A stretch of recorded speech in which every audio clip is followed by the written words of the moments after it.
जय श्री कृष्णा बंधुओं। हम लोग सदैव अपने बड़ों से, गुरुजनों से एक ही बात सुनते हुए आए हैं कि सदैव माता पिता की सेवा करनी चाहिए। लेकिन अगर माता पिता पुत्र के प्रति कठोर व्यवहार और पक्षपात कर रहे हों तो उस पुत्र को क्या करना चाहिए? माता पिता की सेवा करनी चाहिए या नहीं करनी चाहिए? तो आज इस प्रश्न के उत्तर को हम जानेंगे। देखिए, उस पुत्र को माँ बाप का कर्तव्य नहीं देखना चाहिए कि माँ बाप हमारे प्रति कैसा बर्ताव कर रहे हैं, हमारे साथ पक्षपात कर रहे हैं, ये कुछ नहीं देखना चाहिए। उसको तो अपना ही कर्तव्य देखना चाहिए और माँ बाप की उत्साहपूर्वक विशेषता से सेवा करनी चाहिए। अगर माता पिता पुत्र का आदर करते हैं तो आदर में पुत्र की सेवा खर्च हो जाती है, बिक जाती है, परंतु वे आदर न करके पुत्र का निरादर करते हैं तो पुत्र की सेवा पूरी रह जाती है, खर्च नहीं होती।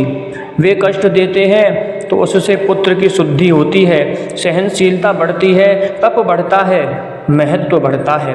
अतः माता पिता के दिए हुए कष्ट को परम तप समझकर प्रसन्नता से सहना चाहिए और यह समझना चाहिए कि मेरे पर माँ बाप की बड़ी कृपा है, जिससे मेरी सेवा का किंचन मात्र भी व्यय न होकर मेरे को शुद्ध सेवा, शुद्ध तपश्चर्या का लाभ मिल रहा है।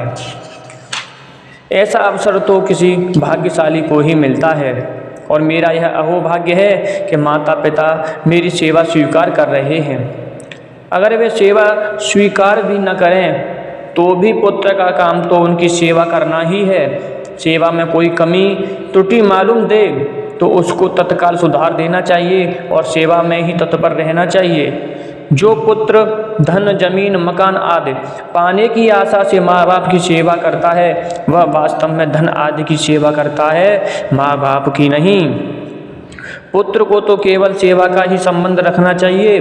उसको माता पिता से यही कहना चाहिए कि आपके पास जो धन संपत्ति हो वह चाहे मेरे भाई को दे दो, चाहे बहन को दे दो, जिसको आप चाहो उसको दे दो, पर सेवा मेरे से ले लो।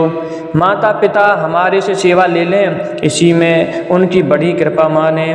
भोली वृंदावन बिहारी लाल की जय हो, राधा रानी सरकार की जय हो।